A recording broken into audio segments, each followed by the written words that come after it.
bisa menjelajahi dunia ini. Segala informasi pun mudah kita dapat, berbagai berita pun cepat kita lihat. Kerabat yang jauh seakan terasa dekat. Namun sayang hadirin, derasnya arus informasi itu bukan hanya membawa dampak positif, melainkan juga dampak negatif. Contoh yang paling aktual adalah realitas berita hoax di media sosial yang dapat mengancam persatuan dan kesatuan kita, memancing konflik. Bahkan persatuan dan kesatuan bangsa bisa tercabik-cabik.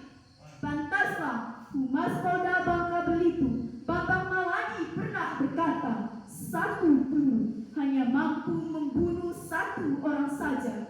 Namun satu berita hoax mampu membunuh ribuan orang.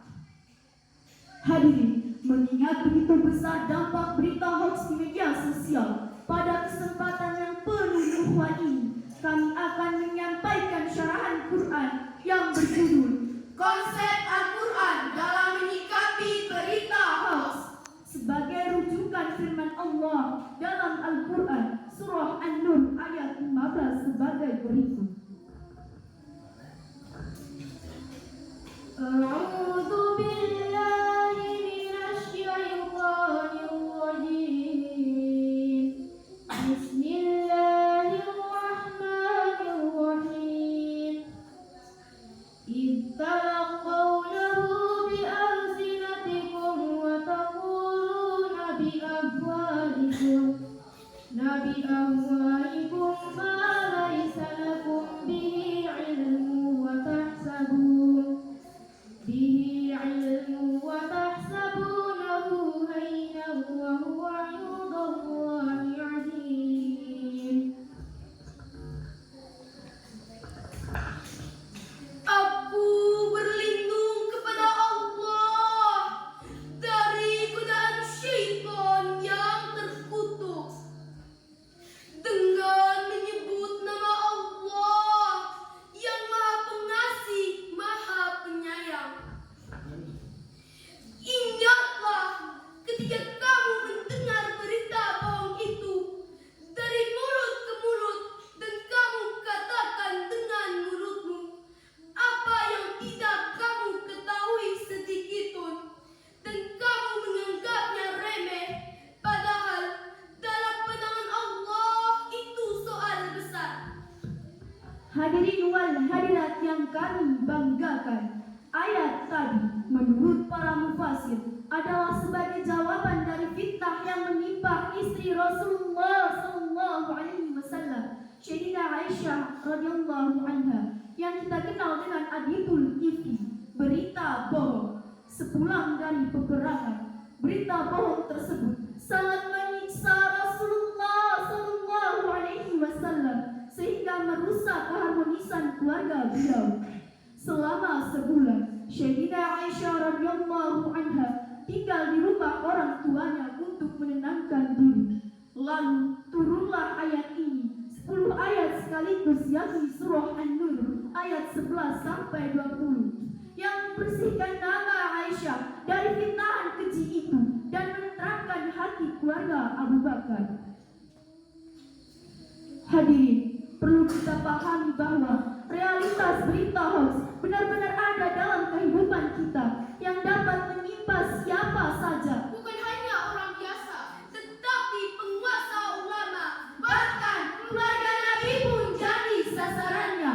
Karena itulah Allah Subhanahu wa Ta'ala memberikan teguran keras sebagaimana yang telah dijelaskan Profesor Dr. Quraish Shihab dalam tafsir Al-Misbah volume 9 halaman 303, bahwa penyebaran berita palsu itu bukanlah hal sepele, melainkan wa huwa indallahil azim, dalam pandangan Allah itu soal besar.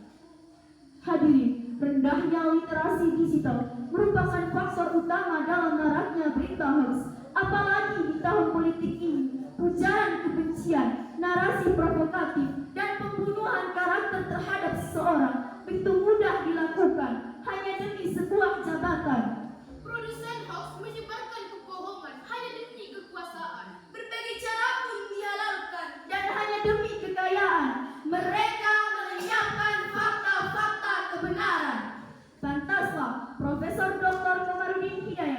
sebagai Duta Anti Hoax Indonesia mengatakan, berita hoax sangat mengerikan dan membuat kegelisahan dan menumbuhkan rasa ketakutan karena berisi manipulasi dan kecurangan. Bahkan rumah tangga sekelas Muhammad Rasulullah SAW saja sempat terguncang diterpa isu hoax, apalagi kita hadirin. Pantaslah kalau Allah mengatakan, wal fitnatu asyaddu minal qatl. Fitnah itu lebih kejam dari pembunuhan.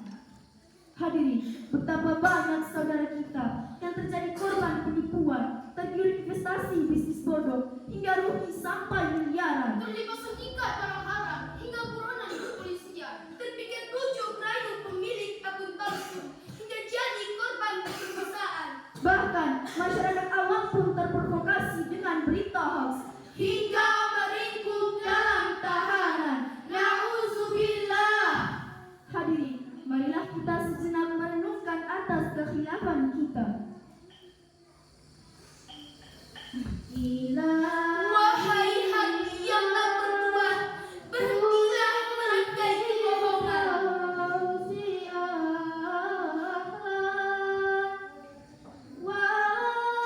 Wahai jiwa yang tak berumuran dosa, berhentilah merekayasa. Lihatlah, Indonesia kini berantakan. Hoax dan fitnah bergelinda. Umat berseru-seru, huru hara di mana-mana. Darah bertumpahan.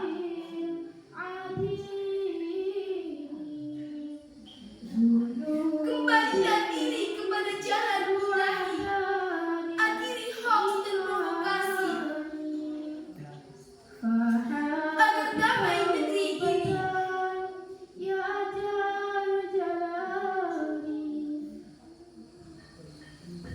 Lalu hadirin, bagaimanakah tuntunan Al-Quran agar kita terhindar dari penyebaran berita hoax? Sebagai jawabannya, mari kita simak firman Allah dalam Al-Quran, surah Al-Hujurat ayat 6 sebagai berikut. Ya ayyuhalladzina amanu in ja'akum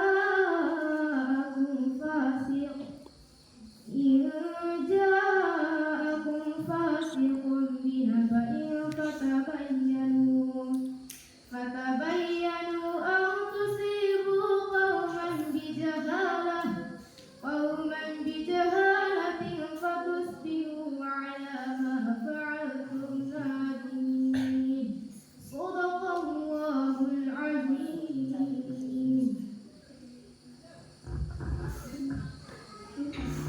Wahai orang-orang yang beriman, jika seorang fasik datang kepadamu membawa suatu berita, maka telitilah kebenarannya agar kamu tidak mencelakakan suatu kaum karena kebodohan atau kecerobohan yang akhirnya kamu menyesal atas perbuatanmu itu. Maha benar Allah dengan segala firman-Nya.